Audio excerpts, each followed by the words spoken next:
오늘 말씀 보도록 하겠습니다. 요한복음입니다. 여러분 요한복음 다 읽고 있습니까? 다 읽었습니다. 예, 벌써 다 읽었습니까? 두 번째 읽고 있습니다. 두 번째 읽고 있습니까? 고맙습니다. 10월 달은 나중에 제가 간과하겠지만은 10월 달은 우리 요한복음만 계속 읽을 겁니다. 계속 읽을 겁니다. 요한복음만 계속 10월 달에는.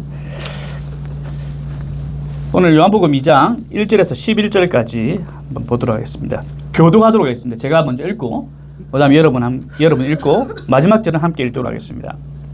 하나님 말씀입니다. 필립이 보이나? 하나님 말씀입니다. 제가 먼저 읽겠습니다. 사흘째 되던 날 갈릴리 가나에 혼례가 있어 예수의 어머니도 거기 계시고 포도주가 떨어진지라 예수의 어머니가 예수에게 이르되 저들에게 포도주가 없다 하니니 예수께서 이르시되 여자여 나와 상관하니까 내가 아직 이르지 아니하였나이까. 그의 어머니가 하인들에게 이르되 너에게 무슨 말씀을 하시든지 그대로 하라 하니라.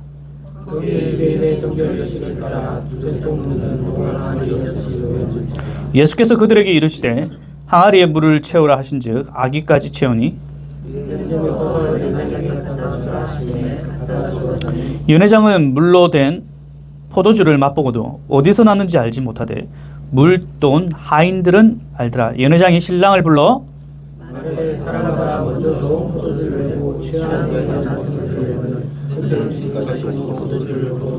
자 11절 함께 예수께서 이 첫 표적을 갈릴리 가나에서 행하여 그의 영광을 나타내심에 제자들이 그를 믿으니라. 아멘. 오늘은 웨딩 The Wedding 제목입니다. The Wedding 결혼 혼례라는 제목을 가지고 함께 은혜를 나누고자 합니다.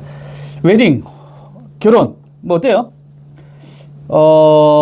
아직 하지 않은 분들은 뭐 설레죠? 안 그렇습니까? 화났나? 웨딩하니까 화나나? 한번 뭐 결혼식 하신 분들은 어때요? 웨딩하면 정우님 기억납니까? 기억납니까? 상님선 기억납니까? 몇 월 며칠 하셨습니까? 11월 19일. 왜 뭔데? 자, 다른 분하고 하시죠. 그때는 언젠데 누구랑 했는데? 11월? 아니 11월 며칠? 15일. 다 됐네요. 정우 집사님은? 3월 30일. 혜성이는 10월? 16일. 맞나? 최근이네. 저는 올 30일. 그래서 한번 저의 결혼을 한번 좀 그때를 한번 돌아봤습니다. 예. 제가 결혼한 지 이제 뭐 좀 됐는데 한 두 번 만에 이 결혼 사진을 펴봤습니다. 먼지가 가득 차 있더라고. 그러니까 이 사진이 여러 장 있는데 하도 안 보니까 이 열리지가 않아. 열리지가 않아. 예. 주례하신 제가 첫 번째 사역했던 목사님, 윤병록 목사님이시고요. 지금은 뭐 은퇴 목사님이시고요. 예, 5월 30일 날 제가 부산 연동교에서 결혼을 했습니다. 괜찮습니까? 예. 예. 능기라. 여기 보면 교회에서 했는데요. 제가 이걸 보여주는 이유가 뭐냐면 요양 보시 바랍니다. 오직 예수 성령의 능력으로. 야, 결혼식 하는데 웬만하면 이런 거 다 뗄 건데 제가 이때 전도사가 아니었죠. 이 교회를 사임하였을 때니까. 야, 이런 게 붙어 있더라고요. 옛날 저는 그렇게 옛날이라고 생각 안 하는데 보니까 너무 옛날이네요. 예. 여기 있는 꼬마 여기가 이제 제 조카 찬송이 그때 보내. 예. 그렇습니다. 예. 이렇고요. 예, 넘겨주세요. 예, 이런 사진도 있더라고요. 예. 아주 어색하죠. 예. 또 넘겨주세요. 예. 그래 웃지 말고 한번 봐봐요. 집에 가서. 집에 가서 한번 봐요. 그래 웃지 말고. 예. 또 예, 뭐 이랬습니다. 자, 예, 맞. 내가 왜 웃긴데? 예. 내가 왜 웃긴데? 내가 웃깁니까? 너무 동안이 있어요. 동화? 그럼 지금 어떤데? 아니, 그 우리가 웨딩이라 그러면 뭐 기분 나빠할 지 않습니까? 지금 우리가 뭐 사진에 이렇게 보지만 여러분은 뭐 어떤 마음으로 지금 보고 있는지 모르지만은 저는 어제 이렇게 사진을 보면서 물론 지금도 행복하죠. 행복한데 그 당시 참 어린 아이 어린 자매 이렇게 하나님께서 허락하셔서 이때 결혼 사진도 찍고 결혼식 했던 어떤 기억을 되돌리면서 참 좋았다 그런 생각을 하게 됩니다. 오늘 그 요한복음 2장에서도 지금 여러분 기분 어때요? 여러분 결혼식은 아니지만은 어떻습니까? 기분이 어때요? 슬픈 사람 있습니까? 네, 결혼식이라 그러면 누구나 다 이렇게 기뻐하지 않습니까? 지금 요한복음 2장 우리가 읽었던 이 본문의 말씀, 우리가 너무나 잘 알고 있는 말씀입니다. 예수님과 그리고 예수님의 제자들, 그리고 예수님의 어머니 마리아죠. 이 혼인 잔치에 이제 초대를 받았습니다. 한참 예식이 이렇게 진행되고 있는 가운데 예수님과 어머니 마리아가 충돌이 일으키죠. 어떤 사건이 벌어집니까?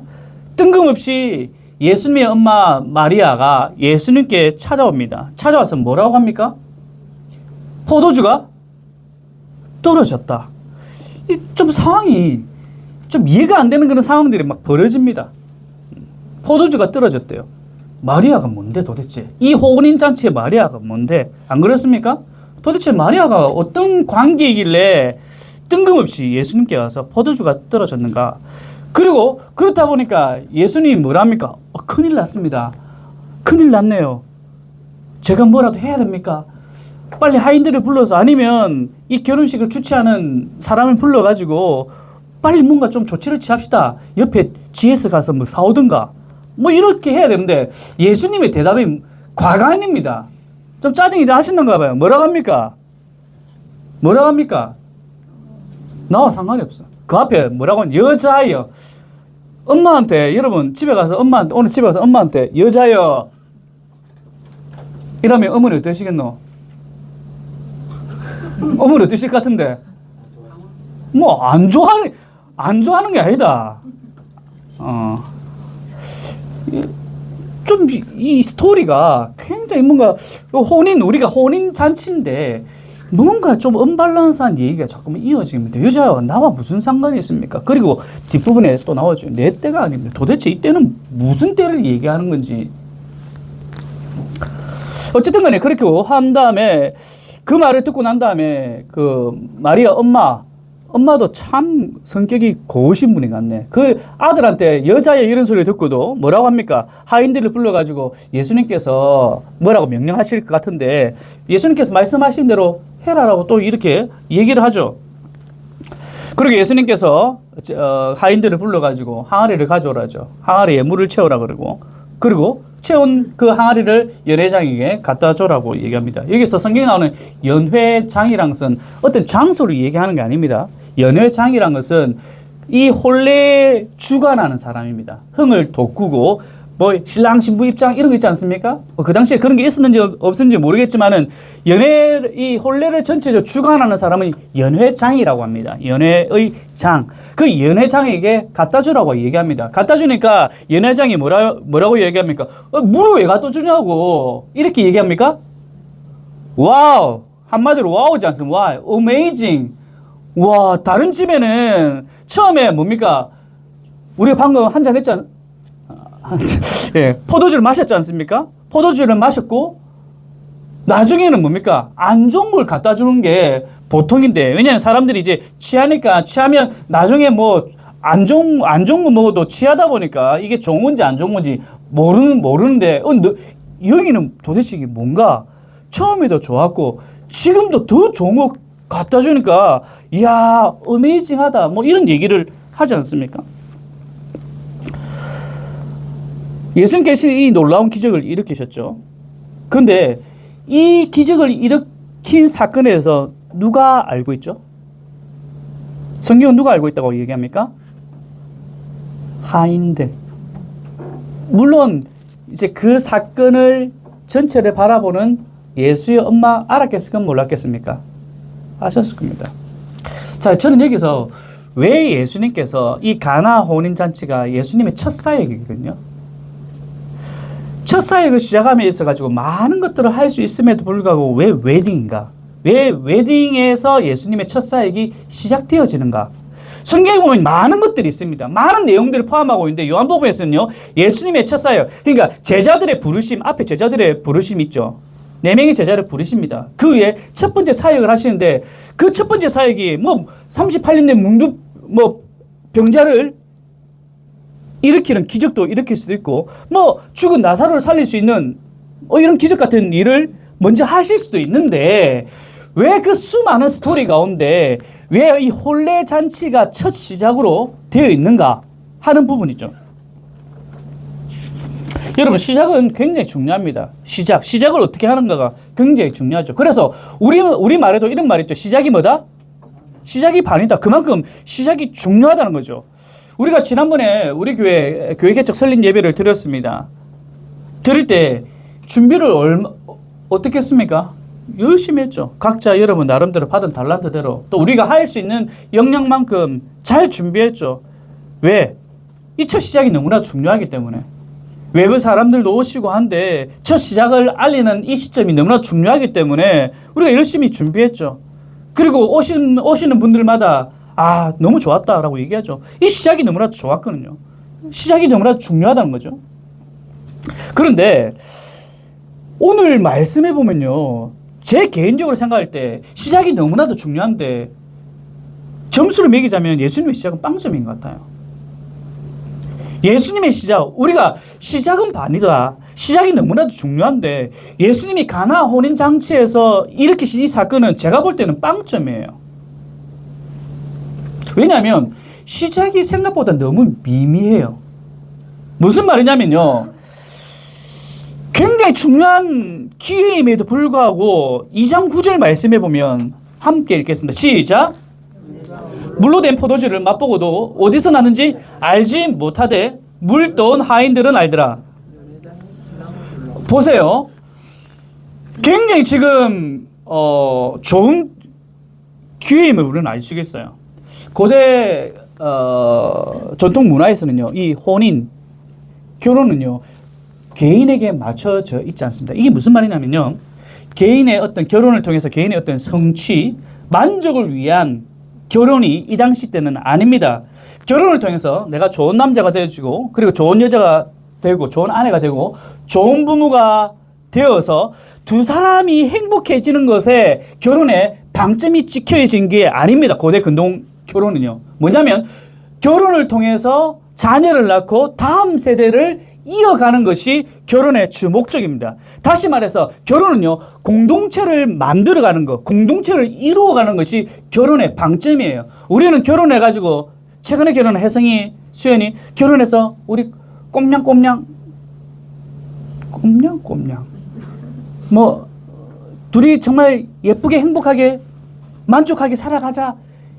요즘 세대는 그렇지만 이 당시 때는요, 그 둘의 둘의 만족보다는 우리가 결혼을 해가서 이 사회의 어떤 일원이 되어지고 공동체를 만들고 다음 세대를 세워가는데 목적이 둔 게 바로 이 당시 결혼의 문화입니다. 그렇다 보니까 결혼식은요, 가족의 결혼식 플러스 뭡니까? 그 주변 지역사회의 잔치입니다. 그러니까 한두 사람 가족 몇 명만 모이는 것이 아니라 그 사람이 속해 있는 주변 지역의 사람들이 다 오는 곳이 바로 결혼식이라는 거죠. 예수님 당시 제가 찾아보니까 혼례는요, 보통 7일 했답니다. 우리는 며칠 합니까? 하루 하면 힘들다. 미애가? 힘들어. 안 해봐서 모르지. 힘들어.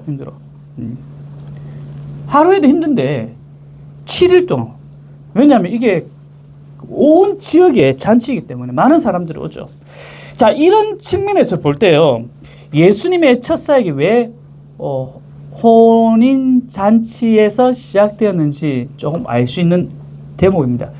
굉장히 임팩트를 줄 수 있는 기회이죠. 왜냐하면 한두 사람이 모이는 게 아니거든요. 수많은 사람들이 모여있고 예수님이 임팩트 있게 한번 쫙 하기에 너무나도 좋은 장소가 이 혼례 장소란 거죠.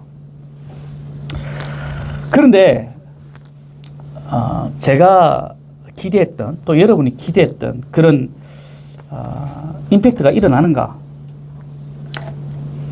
수많은 사람들이 모인다 그랬죠. 그리고 결혼식이 무르익어갑니다. 흥이 막 절로 나고 있습니다. 너무나도 흥이 나고 있는데 포도주가 딱 떨어졌어요. 그 당시 포도주는요, 흥을 돋구는데 굉장히 필요한 요소거든요. 근데 포도주가 딱 떨어졌습니다. 기회죠. 예수님에게는 기회입니다. 안 그렇습니까? 수많은 사람들이 모였습니다. 가장 중요한, 결혼식에 가장 중요한 포도주가 떨어졌습니다. 그러면 제가 예수님 같으면 찬스지 않습니까? 이거는 모든 사람을 이목을 주목시킵니다. 사람들 이제 공개적으로 얘기합니다. 여기에 지금 포도주가 떨어졌습니다. 사람도 웅성웅성거리겠죠. 도대체 이 집에서 뭘 이래 준비를 했냐. 지금까지 결혼식 한두 번 간 것도 아니고 보통 7일 정도 결혼식 하면 포도주 그 항아리 한 100병을 준비해야 되는 거 아니냐. 100항아리 정도. 근데 벌써 다 떨어졌냐고. 사람도 웅성웅성거리겠죠. 그럼 예수님께서 하인들에게 멋지게 얘기합니다. 다 보이면서 항아리 다 가져와. 그리고 또 다른 하인들에게 물 가져와. 그리고 붓게 만듭니다. 모든 사람들이 이목. 그리고 예수님께서 손을 높이 듭니다. 높이 들고 하늘을 향해서 한번 기도합니다. 천지의 주제이시여, 아들이 이렇게 구합니다.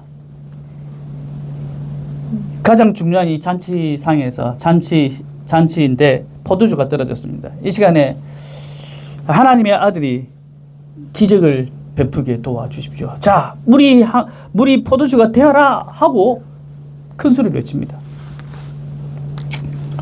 그리고 자, 와서 한번 마셔봐.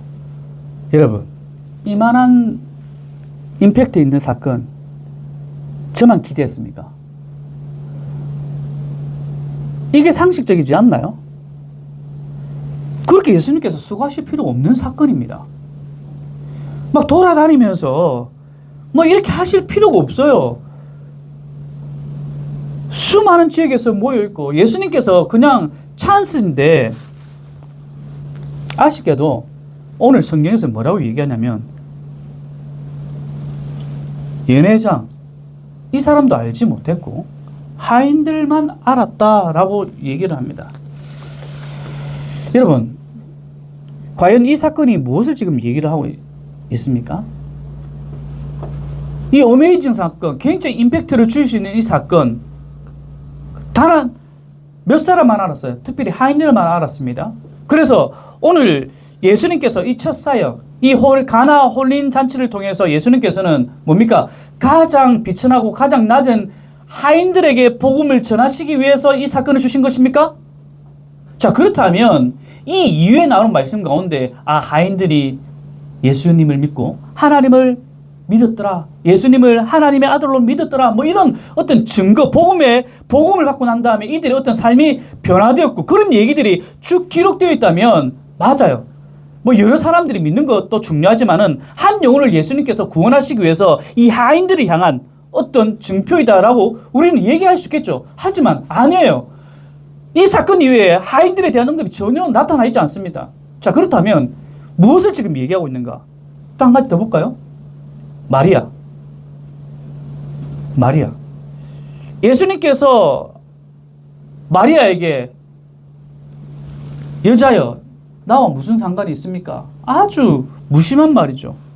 어떻게 엄마한테 그런 말을 할 수 있습니까? 그럼에도 불구하고 엄마 마리아는 어떻게 했습니까? 순종했습니다. 순종했더니 기적이 일어났다. 이것을 지금 이 가나 혼인잔치를 통해서 우리에게 지금 메시지를 전하고 있습니까? 예수님 말씀 순종해. 그러면 그 순종의 복을 너네들도 누릴 수 있어. 이것이 요한복음에 흘러가는 주제입니까? 우리에게 말씀을 하고 있습니까? 이 가나 혼인 잔치를 통해서? 자, 그렇다면 이 메시지가 성경에 쭉 흘러가야 됩니다. 순종하면 복 받더라. 하나님 말씀, 예수님 말씀 순종하면 복 받더라. 근데 사실 성경은요, 예수님의 말씀을 순종한 사람들이 실질적으로 우리가 생각하는 그 복들을 누렸습니까? 예수님 자신도 사실 많은 사람들에게 핍박과 고난받지 않습니까? 더 나아가 예수님을 따르는 제자들도 결국엔 다 십자가에 거꾸로 죽든지 다 순교했지 않습니까? 그렇다면 이 첫 사역을 통해서 순종하면 복 받더라라는 메시지를 우리에게 전하고 있지 않다는 사실이죠.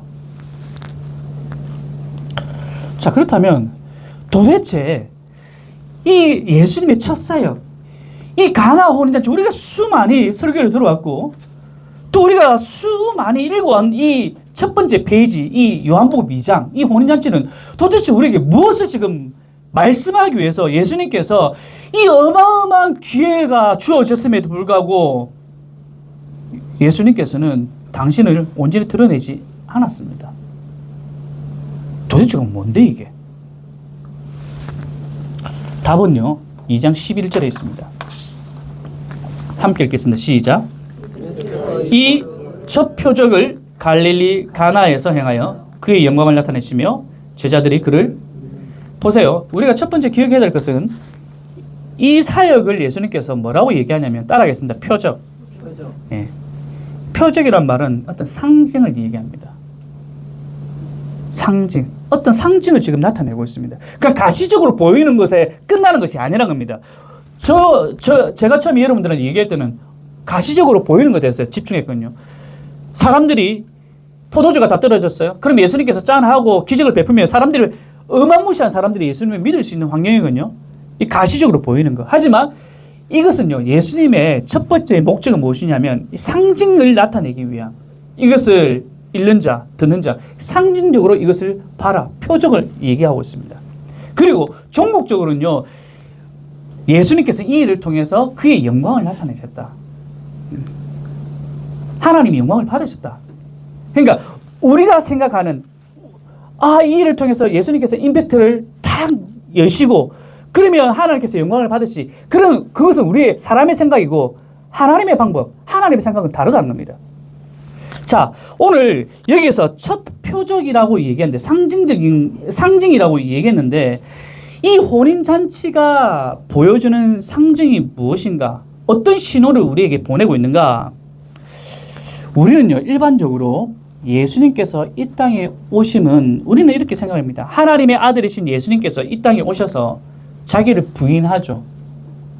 자기를 부인합니다. 자기 것을 다 내려놓습니다. 그리고 수많은 고난과 고통을 당하시죠.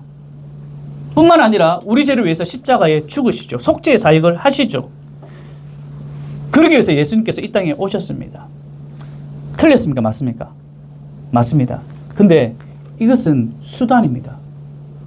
예수님께서 이 땅에 오셔서 수많은 고난과 고통을 당하시고 그리고 십자가에 죽으셨습니다. 이거는 수단입니다. 그러면 목적이 있겠죠. 그 목적이 무엇인가? 바로 참된 기쁨을 주시기 위한 부분입니다. 예수님께서 이 땅에 오셔서 수많은 일들을 행하시고 수많은 기적들을 행하시고 무엇보다도 십자가에 달려 죽으셨는데 이것은 수단입니다. 무엇을 위해서? 우리에게 참된 무엇을 주시기 위해서? 기쁨을 주시기 위해서. 바로 핵심은 여기입니다.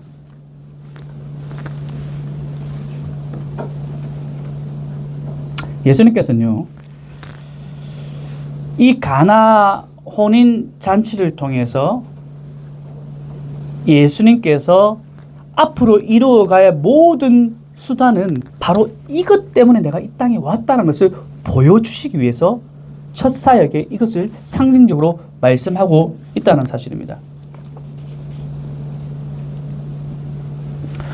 결혼식 하면서 제가 서두에 그랬잖아요. 우리가 우울한가요? 기쁩니다. 즐겁습니다. 둘뿐만 아니라 모든 사람들이 축제의 장이 결혼식입니다. 이런 상황 가운데 포도주가 떨어졌죠. 그런 상황 가운데 예수님께서는 조용히 이 모든 일들을 해결하십니다. 사람들에게 알릴 필요가 없습니다. 왜냐하면 이 혼인잔치는요, 바로 상징적인 의미가 있기 때문이죠. 이 혼인잔치를 통해서 모든 사람들이 즐거워하면 됩니다. 기뻐하면 됩니다. 예수님의 혼인잔치는요, 바로 표적인데, 상징인데 무엇을 얘기하는가? 천국의 잔치를 보여줍니다. 믿는 자들의 최후의 모습의 장면이 어떠한가를 이 첫 사역을 통해서 지금 말씀하고 있는 겁니다. 예수님께서 앞으로 많은 고난과 고초가 어려움을 당하는데 이것은 하나의 수단입니다. 십자가도 하나의 수단이에요. 무엇을 이루기 위해서? 참된 천국의 잔치를 보여주시기 위해서. 이것을 오늘 성경은 얘기를 하고 있습니다.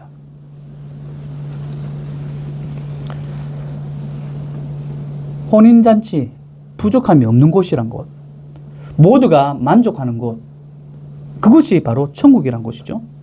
이것을 보여주시기 위해서 예수님께서는 공생의 첫 사역인 이 첫 표적을 가나 혼인잔치를 통해서 예수 그리스도를 믿는 자들이 종국적으로 가야 할 곳이 어딘가? 바로 천국이라는 사실을 우리에게 보여줍니다. 그 장소는 부족함이 없는 곳입니다.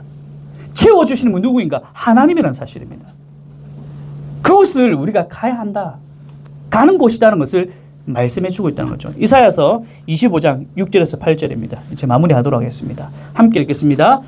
만군의 여호와께서 이 산에서 만민을 위하여 기름진 것과 오래 저장하였던 포도주로 연회를 베푸시리니 곧 골수가 가득한 기름진 것과 오래 저장하였던 맑은 포도주로 하실 것이며 또 이 산에서 모든 민족의 얼굴을 가린 가리개와 열방 위에 덮인 덮개를 제하시며 사망을 영원히 멸하실 것이라. 주 여호와께서 모든 얼굴에서 눈물을 씻기시며 자기 백성의 수치를 온 천하에서 제하시리라. 여호와께서 이같이 말씀하셨느라.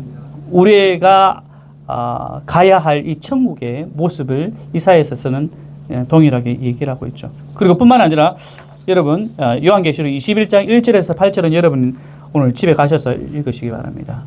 거기도 천국이 어떤 곳인가, 하나님 나라가 어떤 곳인가에 대해서 아픔이 없고 눈물이 없고 슬픔이 없고, 말씀을 좀 정리하도록 하겠습니다.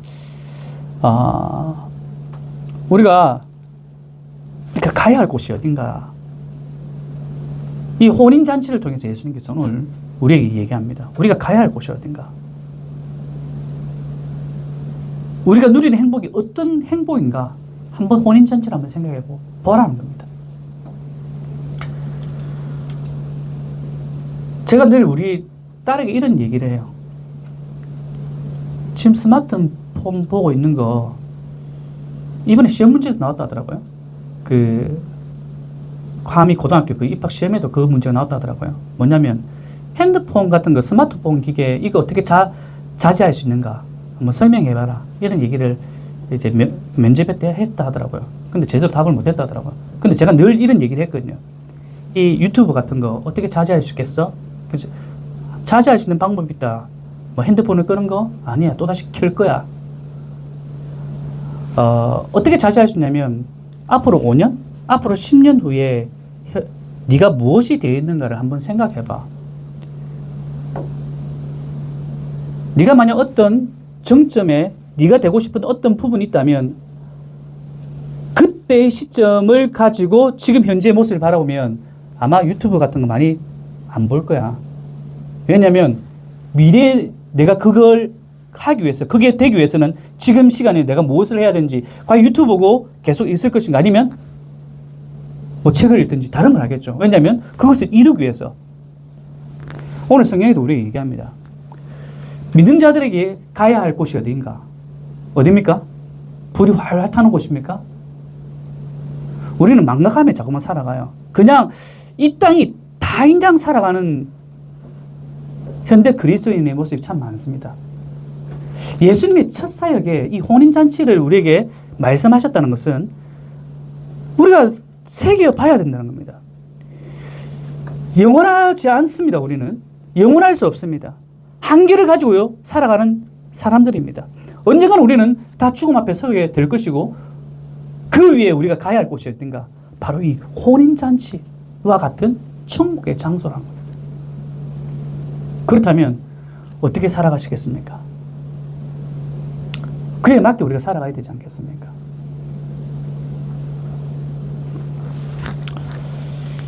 하나님의 임재, 이 두 가지, 천국에서 두 가지를 우리가 생각할 수가 있지만은 종국적으로 가야 할 그 하나님의 나라 뿐만 아니라 이 땅 가운데서도 하나님 나라를 경험할 수 있죠. 어떻게? 하나님의 임재군요. 하나님의 통치. 우리의 모든 삶의 영역 가운데 하나님이 통치하십니까? 안 하십니까? 하시죠. 그것을 날마다 여러분들이 인지하시고 그런 가운데 내가 해야 될 것이 무엇인가를 여러분 늘 고민하시며 이 땅 가운데 살아갔으면 좋겠습니다. 내 행동이 변할 수 있는 것은 바로 내 신분이 어떠한가, 또 내가 최종적으로 가야 할 곳이 어딘가를 여러분들이 인지하게 된다면 여러분의 삶이, 여러분의 은행이 분명히 달라질 거라고 확신합니다. 영원한 삶이 보장되어 있는 저와 여러분들, 이번 한 주간도 예수님께서 보여주신 이 가나 혼인잔치, 우리가 초대되었다는 사실을 늘 기억하면서 그에 걸맞는 그런 한 주간에 아니면 여러분의 그런 인생의 삶이 되기를 간절히 소원합니다.